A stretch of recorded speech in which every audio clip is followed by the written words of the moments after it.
diciptakan manusia, diberi potensi, diberi energi, diberi roh, diberi akal, ada hati, perasaan, kaki, tangan, mata, lepas. Allah tidak melakukan intervensi. Itu kata Mu'tazilah semacam itu. Logika semacam itu dibangun dari pemikiran memahami keadilan Tuhan.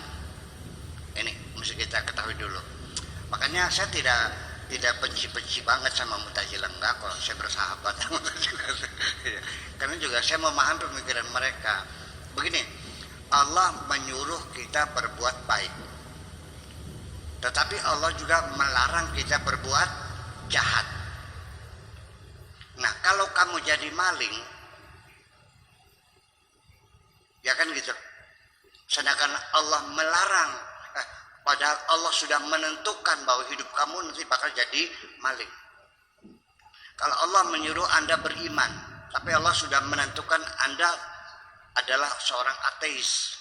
Apa artinya perintah Tuhan? Apa artinya larangan Tuhan? Jadi kalau Tuhan melarang dan menyuruh, berarti manusia harus diberikan kebebasan untuk memilih dan berbuat. Logis nggak? Logis, dan juga paham.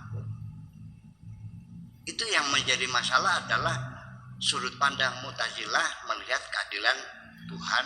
Bagaimana Allah menyuruh orang untuk berbuat baik, tapi Allah sudah menakdirkan dia berbuat jahat. Jadi logikanya, kalau kita menyuruh Kang Saidi untuk berenang di tengah lautan, ya tolong jangan diikat kaki dan tangannya.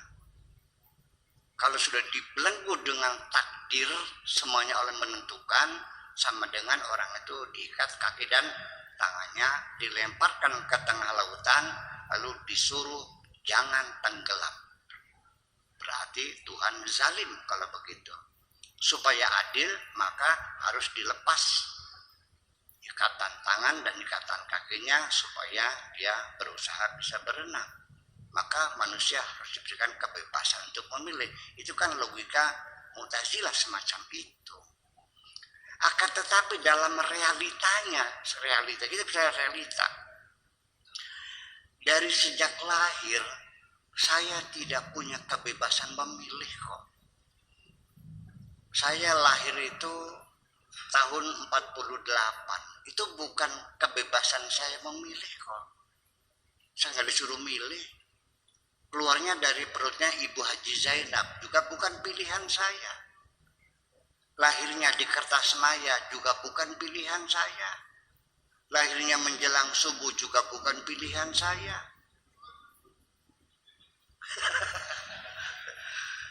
Saya jadi laki-laki juga bukan pilihan saya.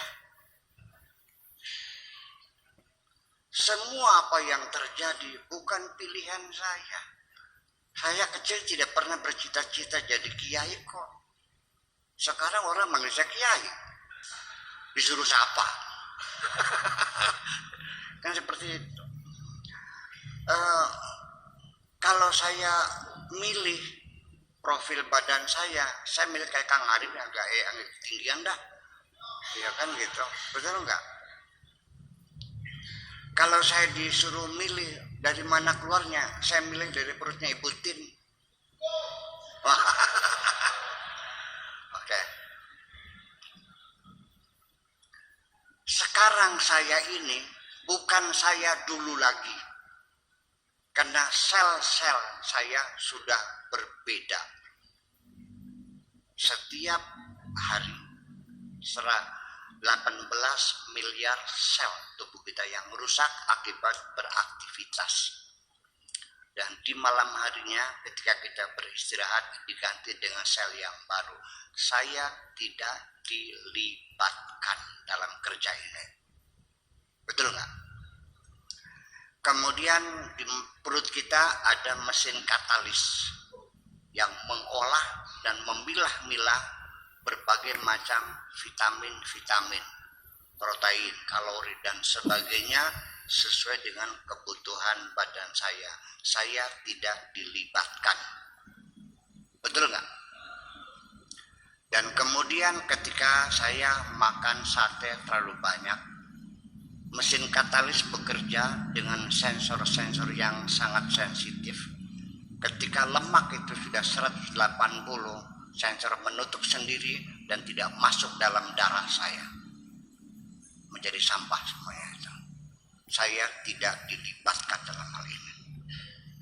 Lalu di mana saya mengatakan aku mampu berbuat? Ini realita, bukan katanya. Tapi semua orang merasakan, betul nggak? Jadi andaikan engkau ingin bebas menentukan sendiri, yuk saya mau bereksperimen. Kang Sarip, sudah masalah kerja fisiologi Anda, kerja anatomi Anda, kerja neurologi Anda, semuanya Allah yang mengatur. Hanya satu, panjangkan rambut kepalamu sendiri.